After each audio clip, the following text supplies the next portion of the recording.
The human ship waited at the edge of the alien capital's skyport, engines warm and ready. From the outside, it looked small and harmless compared to the towering organic structures of the planet Varelia. Ethan Hale stood at the wide balcony of the embassy hall, watching the sky change color as the twin suns began to set. His mission was over. Weeks of negotiation, careful words, and endless formal meetings had finally led to peace between humanity and the Varelian Empire. Ethan felt tired, but relieved. He was not a soldier today. He wore no armor, only a simple dark uniform with the human emblem on his chest. He had done what he came to do.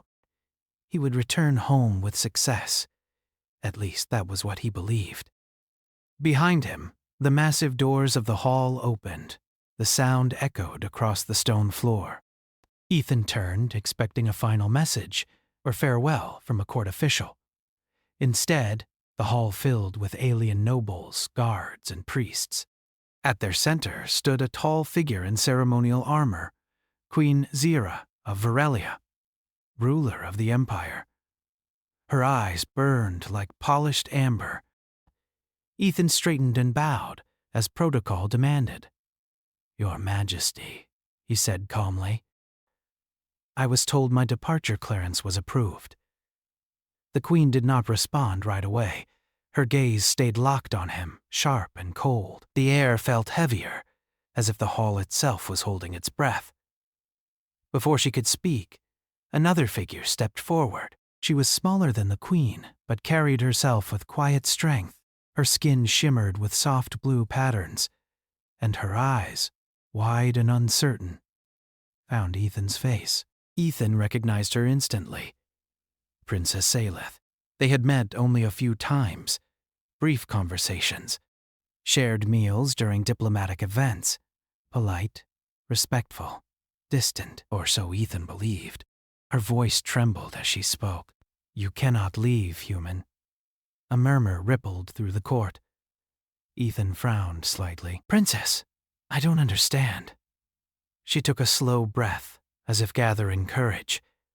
Then she said words that shattered the silence. "I carry a child, and its life is bound to yours." The hall exploded with noise. Alien nobles shouted in shock. Guards tightened their grips on weapons. Priests whispered frantic prayers. Ethan felt as if the floor had vanished beneath his feet. "What?" he said softly, disbelief flooding his voice. Queen Zira stepped forward, her fury no longer contained. "You dare pretend ignorance!" she roared. "You dare bring such chaos into my bloodline and think you may walk away?" Ethan raised his hands slowly, palms open. "Your Majesty, I swear, I would never harm your people." "I don't even know how this could be possible." The Queen's eyes narrowed. "Our scientists believed it impossible too, until now." At her signal, a group of robed figures approached, carrying glowing data tablets. One knelt before the Queen and spoke in a low, formal tone. "The tests are complete. The offspring is real, stable, hybrid."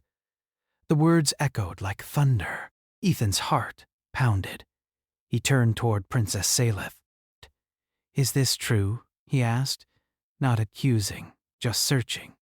She nodded, tears gathering at the corners of her eyes.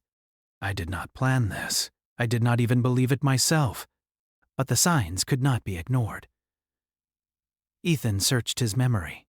There had been no intimacy, no betrayal of duty. Only one moment returned to him, a medical emergency weeks earlier. Saleth had collapsed during a diplomatic feast. Ethan had helped carry her to the infirmary. Doctors had requested a temporary blood transfer to stabilize her rare condition. He had agreed without hesitation. Could that be it? "I gave blood," Ethan said slowly, "to save her life." The Queen's lips curled. "And in doing so, you crossed a boundary no human ever has." The court fell silent again. Queen Zira raised her arm, and the guards moved at once, not violently, but firmly. Ethan felt hands grip his shoulders. "You are not under execution," the Queen said coldly. "Not yet. But you are no longer free to leave."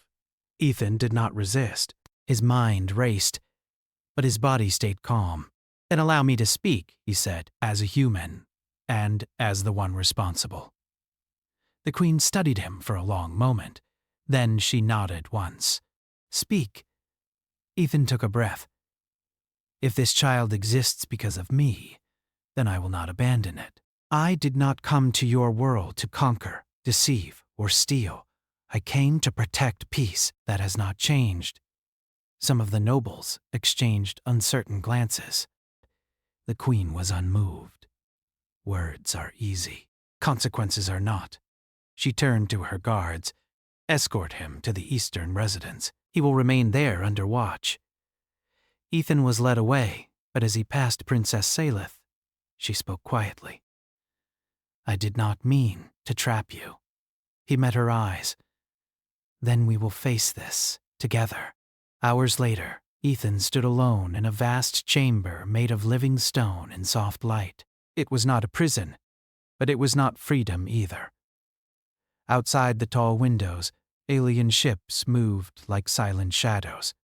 Far across the city, Queen Zyra stood before a massive holographic display.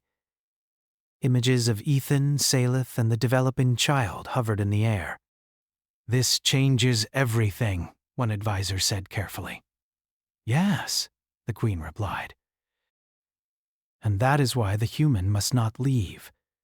She closed her eyes, fear hidden beneath her rage. Not fear of humans, but fear of the future growing inside her daughter. And for the first time in centuries, the Queen of Aurelia realized that the fate of her empire now rested in human hands. Morning on Varelia did not come with sunlight, it came with sound.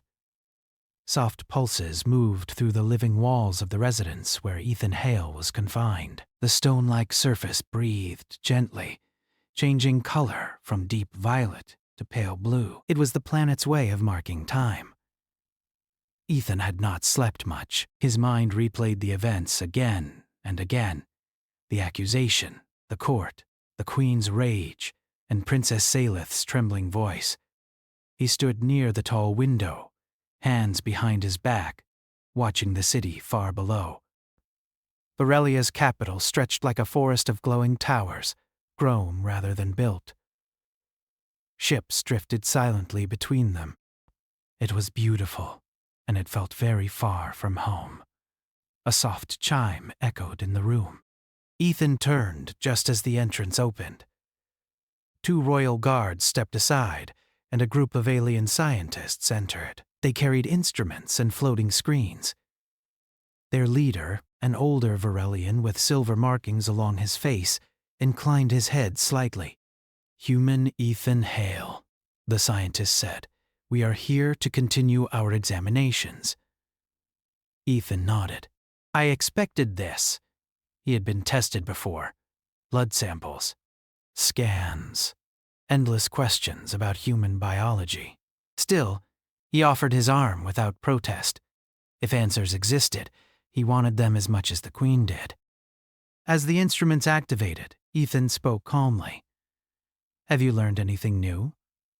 The scientist hesitated, then answered honestly. "Yes. The bond between you and the unborn child is unusual. It is not only genetic. There is a biological recognition, as if your presence strengthens the developing life." Ethan frowned. "So if I leave," the scientist finished the sentence, "the risk increases." Ethan closed his eyes briefly. The weight of responsibility pressed harder on his chest. Across the city, in a chamber filled with flowing light, Princess Salith sat alone. Her hands rested on her abdomen, where faint warmth pulsed beneath her skin. She felt it now, small changes, quiet signals her body had never known before. Fear twisted inside her. A soft knock came at the door. Before she could answer, Queen Zyra entered. The queen dismissed the attendants with a sharp gesture and approached her daughter. For a moment, she said nothing. Her anger from the previous day had cooled, but it had not vanished. "You should not have spoken in the court," the queen said at last. Salith lowered her eyes. "I could not stay silent, mother." The queen studied her carefully. "Do you trust him?" Salith hesitated. Then she nodded. "Yes." The word seemed to strike the queen harder than any insult. "You trust a human you barely know?" "He stayed," Salith replied quietly. "He did not deny responsibility. He did not try to escape." "That may still come," the queen warned. "Or it may not," Salith said. "You raised me to judge by action, not fear." The queen turned away, her expression tight. Fear was not something she allowed others to see, yet it lived deep inside her now. The Empire watched her every move. A hybrid child could mean unity or civil war. Later that cycle, Ethan was escorted through the palace corridors under heavy guard. Nobles paused to watch him pass. Some looked at him with anger, others with curiosity, a few with something close to respect. He was brought before the queen again, this time in a smaller council chamber. "You remain confined," Queen Zyra said, "but you will speak." Ethan inclined his head. "I will answer honestly. You claim no intent," the queen continued. "Yet your existence has altered my bloodline." "I cannot undo that," Ethan said. "But I can face it." The queen's eyes narrowed. "If humans can create life with us, even by accident, then your species is no longer distant. You become involved." "That was never my goal," Ethan replied. "But involvement does not mean harm." A murmur spread through the council. The queen leaned forward. "Your government, does it know?" "No," Ethan answered. "And until you decide otherwise, they will not." That surprised her. "Why protect information that could benefit your kind?" "Because this is not a weapon," Ethan said firmly. "It's a life." Silence followed. The queen dismissed him with a gesture, but her thoughts stayed with his words long after he was gone. Days passed. Ethan's confinement continued. But conditions changed. Guards remained, yet he was allowed access to shared spaces, libraries, gardens grown from crystal-like plants. He learned about Varelian history, their long wars, their fragile peace. And slowly, so did others learn about him. Servants noticed how he thanked them. Guards noticed he never tried to test their limits. Scientists noticed his patience. Word spread quietly through the palace. The human was not acting like a prisoner. Princess Salith visited him one evening, escorted but allowed privacy within sight. "I wanted to thank you," she said. "For what?" Ethan asked. "For staying calm," she replied. "For not blaming me." "There's nothing to blame," Ethan said. "We're both caught in something bigger." She smiled faintly. "You speak like one of us." "Humans do that sometimes," he said. "We adapt." Elsewhere, not all watched with calm minds. Beyond the Empire's borders, signals moved through dark space. Other factions had noticed unusual energy readings from Varelia. Whispers of a hybrid life spread among those who sought power above peace. Back in the palace, Queen Zyra stood before a star map. Advisors gathered around her. "If this child survives," one advisor said, "the balance will change." "Yes," the queen replied. "That is why I must decide carefully." Her gaze lingered on the symbol marking Ethan's location within the palace.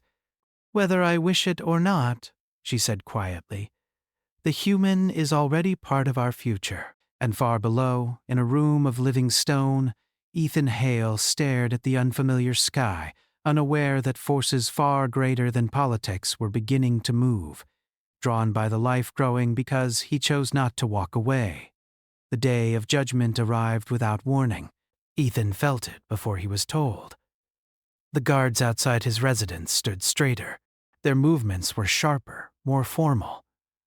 The living walls shifted color more quickly, signaling urgency. When the doors opened, it was not scientists or servants who entered, but a royal messenger wearing the symbols of the High Council. "The Queen summons you," the messenger said. "To the Grand Circle." Ethan nodded once. "I'm ready." As he was escorted through the palace, Ethan noticed how many eyes followed him. Nobles lined the elevated paths. Priests paused their chants. Even soldiers turned to look. News had spread. Everyone knew why he was here. Everyone knew the decision made today could change the Empire forever. The Grand Circle was the oldest chamber on Varelia. Its walls were carved from living crystal that recorded history in light and shadow. At the center stood a wide platform surrounded by rising tiers. The Queen sat at the highest point, her presence heavy and absolute. Princess Saleth stood below her, calm on the outside, trembling inside. Ethan was guided to the center. Queen Zyra rose slowly. When she spoke, her voice carried to every corner of the chamber. "This assembly exists to protect the Varelian people," she said. "Today, we decide whether the human known as Ethan Hale is a threat or something else." A low hum of tension filled the space. "The child my daughter carries is proof of an event without precedent," the Queen continued. "Some demand punishment, some demand isolation. Others demand cooperation." Her eyes locked onto Ethan. "You will answer? Not as a diplomat, not as a guest, but as a human." Ethan straightened his posture. "I understand." The Queen gestured to the council. "Begin."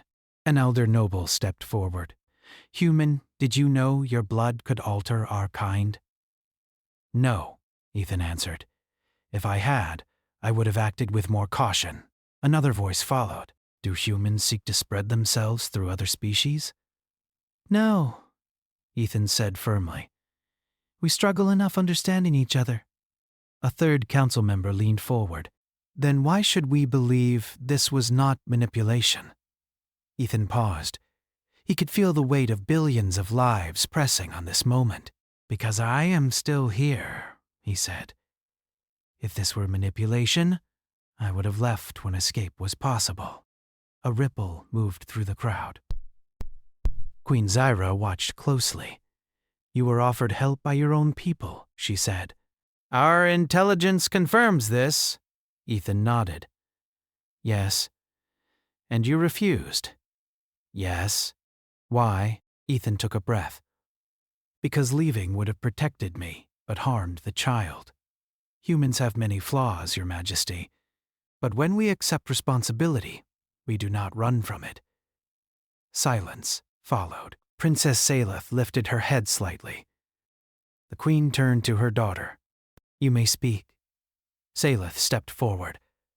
Her voice was steady, though her hands trembled. "This child is not a mistake. It is not a weapon. It is alive. And the human has shown more honor than many who fear him." Some nobles looked away. Others listened closely. Queen Zyra raised a hand, stopping further debate. "The council will decide." Ethan was escorted away to wait. Hours passed. Or maybe days. Time lost meaning in the quiet chamber where he sat alone. He thought of Earth. Of blue skies and oceans. Of how far away it all felt. At last, the doors opened again. The Queen stood before him, her expression unreadable. "The council has ruled," she said. "You will not be executed. You will not be exiled." Ethan exhaled slowly. "But," the Queen continued, "you will remain on Varelia until the child is born. Your presence is now necessary." Ethan met her gaze. "I accept." The Queen studied him carefully. "You accept too easily." "I don't," Ethan said. "I choose." For the first time, Something like respect flickered in the queen's eyes. That night, the palace was quiet, too quiet. Princess Salith woke suddenly, her senses screaming danger. Before she could call for help, the chamber doors shattered inward. Dark-armored figures poured in. Not Varelian guards. Intruders? Alarms screamed across the palace.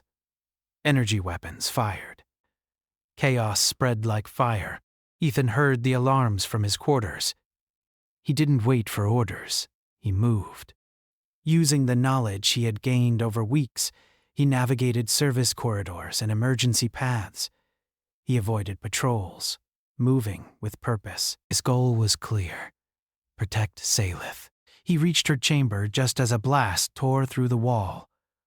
Smoke filled the air. 2 attackers advanced toward the princess. Ethan acted without hesitation. He grabbed a fallen weapon, unfamiliar but intuitive. He fired once, then again. The attackers fell. More footsteps echoed. Ethan stepped in front of Salith, shielding her with his body. "I told you not to leave," she whispered, shocked. "I didn't," he said calmly. "I stayed." Royal guards arrived moments later, driving the attackers back. The threat was neutralized, but the message was clear. Someone else wanted the child. In the aftermath, Queen Zyra stood among the damage, her jaw tight with fury. "This was no raid," she said. "This was an extraction attempt."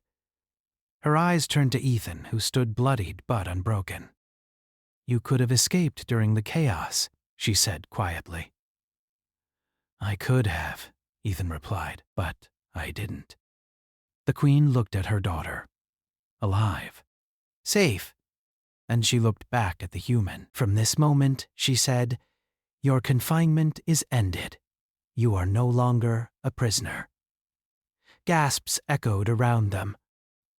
"You are now under my direct protection," the queen continued, "and under my watch."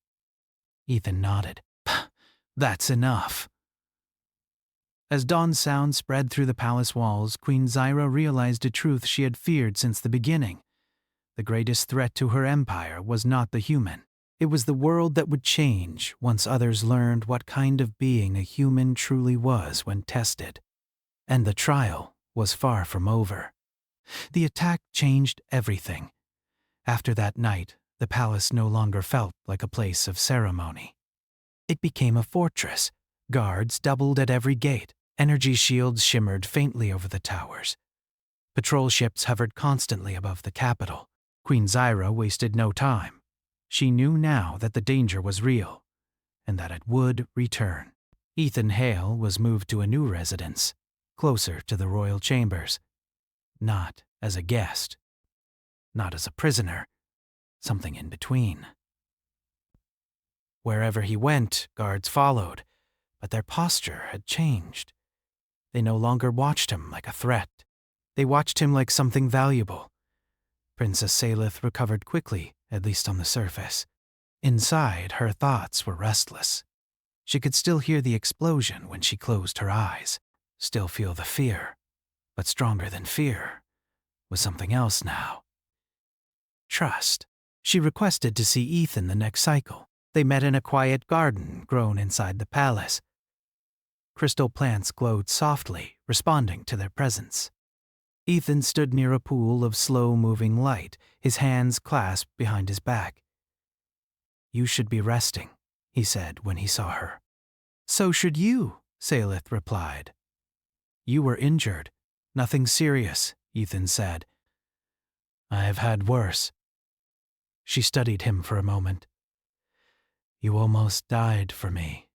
Ethan met her gaze. "I did what anyone should do." She shook her head slowly. "Not everyone does." Their silence was interrupted by the sound of approaching steps. Queen Zyra entered the garden, her expression sharp and focused. "The council is divided," the queen said without greeting. "Some demand the child be hidden. Others want to announce its existence to the galaxy as a warning." "And what do you want?" Salith asked. The Queen hesitated. I want control. Her eyes shifted to Ethan. And you human? What do you want? Ethan did not answer right away. He chose his words carefully. I want the child to be safe. And I want your people to survive what comes next. The Queen's jaw tightened. You assume something is coming. Yes, Ethan said, because someone already tried to take the child. That was not curiosity. That was preparation. He was right. Far beyond Varelia, in the dark between systems, a fleet moved without lights. Their ships were angular, artificial, built for capture rather than war. The faction known as the Karn Directive had waited centuries for proof that cross-species life could be controlled. Now they had it. Back on Varelia, the second attack came sooner than expected. It began with silence. Sensors across the system failed at once. Communication arrays went dark. Then the sky fractured as enemy ships dropped out of space directly above the capital. Alarms screamed. Queen Zyra was already moving, issuing commands with cold precision. Defense platforms activated. Fighters launched. Energy fire lit the sky. They are targeting the palace, an officer reported. Ethan stood beside the Queen on the command platform. They know where the child is. Then they die trying, the Queen said. But the enemy was prepared. Drop units punched through the outer shields, crashing into the palace grounds. Karn soldiers poured out, tall, masked, armed with restraint weapons designed to disable, not kill. They want the child alive, Ethan said. Then they will have to go through us, the Queen replied. The palace shook as explosions echoed through its lower levels. Salith was rushed toward a secure chamber, but halfway there, the corridor collapsed. Smoke filled the air. Guards fell. Screams echoed. Ethan was thrown to the floor. When he stood, Salith was gone. Salith, he shouted. No answer. Ethan did not wait for orders. He ran. Using memory and instinct, he chased the path of destruction, following the sound of combat. He found Karn soldiers advancing toward a sealed transport unit, and between them, Salith. She stood her ground, surrounded, her eyes blazing with fear and defiance. Ethan charged without hesitation. He grabbed a fallen shield emitter and activated it. Rushing forward, under cover, energy bolts slammed into the field. He closed the distance, struck hard and fast, using human combat training against an enemy that did not expect aggression. One fell, then another. A Karn officer turned, raising a weapon, and was knocked aside as Varelian guards arrived from behind. The attackers retreated, falling back toward their transport. Ethan reached Salith and placed himself in front of her, breathing hard. It's okay, he said. I'm here. She clutched his arm. They won't stop. No, he agreed. They won't. Above them, the battle reached its peak. Varelian ships, guided by human tactical advice Ethan had shouted across the comms earlier, began to break enemy formation. Instead of defending static points, they targeted command vessels. Chaos spread through the Karn fleet. Within an hour, the attackers withdrew. The palace stood damaged but unbroken. In the aftermath, Queen Zyra walked through the ruins, stepping over shattered stone and scorched metal. She saw wounded guards, burning towers, and citizens helping each other. And she saw Ethan, exhausted, injured, standing beside her daughter. You disobeyed orders, the Queen said quietly. Yes, Ethan replied. You endangered yourself. Yes. The Queen looked at Salith, alive, uncaptured. Then she looked back at Ethan. You saved my empire today, she said. Ethan shook his head. Your people fought bravely. I just helped. The Queen studied him for a long time. You think like a protector, she said at last, not a conqueror. She turned to her advisors. Prepare a system-wide announcement. Gasps followed. We will no longer hide, the Queen continued. The galaxy already knows enough to attack us. Now they will know our strength. Her gaze returned to Ethan. And you, human, you will stand with us when I speak. The announcement echoed across the stars. Queen Zyra declared that the child would be born under royal protection, that any attempt to interfere would be met with force, and that humanity was not an enemy, but a partner, bound by responsibility. Reactions were immediate. Some systems expressed fear, others curiosity. A few offered support. Earth responded with stunned silence. That night, Salith stood beside Ethan on a balcony overlooking the wounded but living city. I used to think strength came from power alone, she said softly. Now I think it comes from choice, Ethan nodded. That's something humans learn the hard way. She looked at him, her voice barely above a whisper. When this is over, will you still stay? Ethan did not answer right away. He looked at the city, at the stars, at the future forming, whether anyone wanted it or not. Yes, he said finally, I will. Far away in the dark between systems, the Karn Directive watched the broadcast end. Their leaders spoke in cold certainty. The human is the key, one said. Then the human must be broken, another replied. And with that decision, the final storm began to gather. One that would decide not just the fate of a child, but the place of humanity in the galaxy. The air on Virelia felt heavier than usual. Even days after the attack, a sense of tension lingered. Citizens whispered in the streets, nobles watched from high towers, and above it all, Queen Zyra moved with a quiet determination. Ethan Hale stood beside her daughter in the palace courtyard, sunlight spilling over crystal gardens. The battle had ended, but the consequences were far from resolved. The enemy fleet had retreated, but the threat remained. Their intentions were clear. The hybrid child was valuable. To them, it was a weapon, a prize, a key. To Ethan and Salith, it was life. You will need training, the Queen said, her voice steady but not unkind. And guidance. Not just for survival, but for trust. My people must see that humans can protect our legacy. Ethan bowed slightly. I understand. I've learned much already. Princess Salith looked up at him, a mixture of relief and worry in her eyes. Do you know what this means for us? Ethan considered the words. I do, and I choose to stay. I cannot leave. Not when someone depends on me. Not when your world depends on me. Not when a life depends on me. The Queen studied him quietly, her golden eyes sharp and discerning. You speak as one of us, yet you are not. You understand responsibility, loyalty, and honor. Those are human traits we have long underestimated. For a long moment, she said nothing. Then she turned to her council. Prepare the child's chamber, secure it under the highest protections, and send word to our allies. Humanity is no longer an outsider. They are part of our future. News traveled fast. Across Virelia, across space, the declaration spread.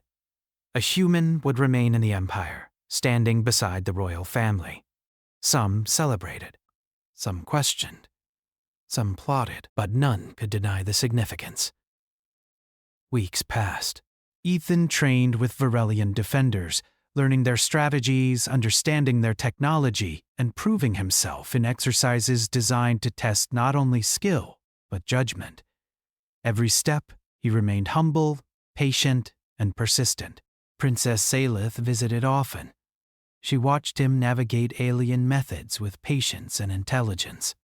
Slowly, a quiet bond grew, not born of duty, but trust. Ethan treated her not as a vessel, not as a problem, but as a person. Every choice, every action, reinforced his reliability. One evening, as the twin suns dipped below the horizon, the Queen called them both to the observation deck. Below them, the city pulsed with light, alive and alert. This child, Queen Zyra said, her voice calm but heavy, represents more than a single life. It is a symbol, a bridge between species, and perhaps the first of many connections to come. Salith placed a hand over her abdomen, where the faint movements of new life could be felt. She glanced at Ethan. I never expected to see someone like you in my life. Not a human. Not like this. Ethan gave her a small smile. Neither did I, but I never ran. I never turned away. That is what matters. The Queen's gaze softened, though her authority remained absolute. Humans are resilient. They face uncertainty without flinching. They can endure what others cannot. This, Ethan Hale, is proof. A distant alarm sounded, cutting through the moment. The Queen turned, her expression hardening again. Preparations must continue. Danger is never far. Ethan moved beside her, calm, steady. Let them come. We are ready. Days later, scouts reported movement in the outer systems. Small fleets, testing defenses. The Queen gathered advisors and Ethan together. We cannot underestimate them, she said. But you, human, will help us anticipate. You understand patterns they will not expect. Ethan nodded. I will. I have learned to see the world from angles most miss. In the following cycles, Ethan's strategies prevented multiple incursions. His perspective, human yet disciplined, proved invaluable. He became more than a protector. He became a symbol of cooperation, a living testament to what humanity could achieve when courage and honor guided action. Princess Salith observed quietly, pride mingling with awe. Ethan's presence brought calm in times of fear, wisdom in moments of confusion, and courage when hesitation could have been fatal. The palace halls gradually returned to normalcy, though with heightened vigilance. Citizens saw Ethan walking among Varelian defenders, offering guidance, training alongside them, yet never imposing. His presence was firm but not overbearing, strong but not arrogant. Then came the day that changed everything. Salith felt the first real movements of the child, strong and insistent. She called for Ethan, who had been reviewing tactical plans with the Queen's generals. They move, she said softly, showing him her hands over her abdomen. Ethan placed his hand gently over hers. Alive, he said, strong, resilient, like their mother. The Queen entered, observing silently. She studied the two of them. You have both done well, she said. Your choices, your courage, your commitment have saved more than a life. You have saved our people from fear, from weakness, from division. The room was quiet. Only the soft pulse of the palace walls responded. Ethan met the Queen's gaze.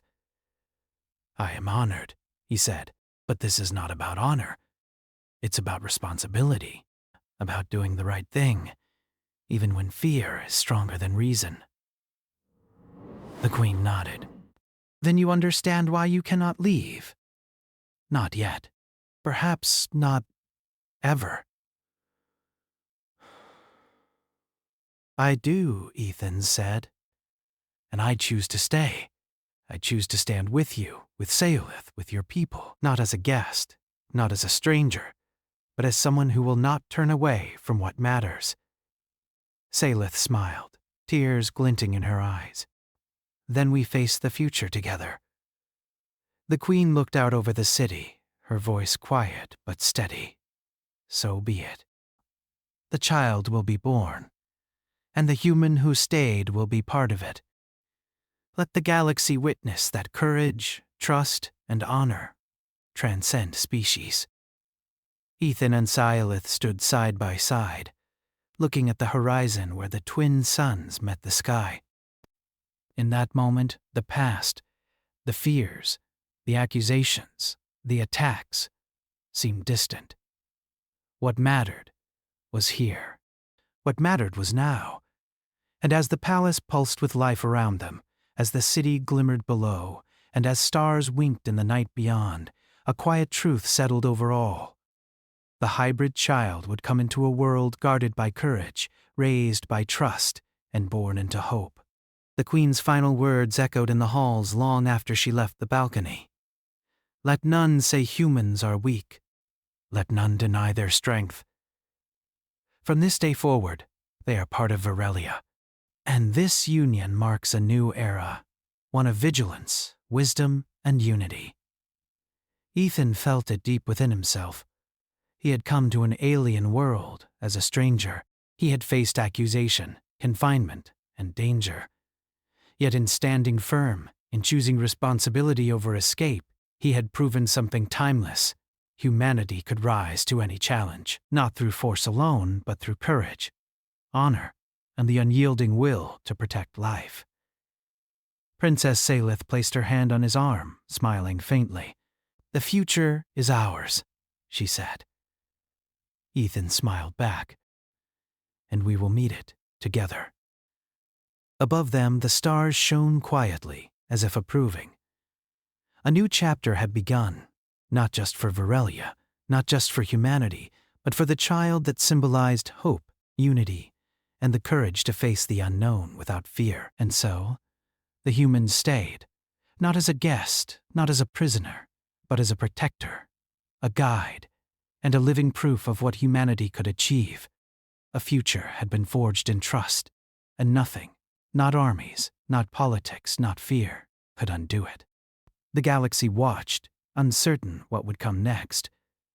But on Varelia, one thing was certain: courage, loyalty, and honor had won the day, and humanity, once an outsider, had found a place among the stars.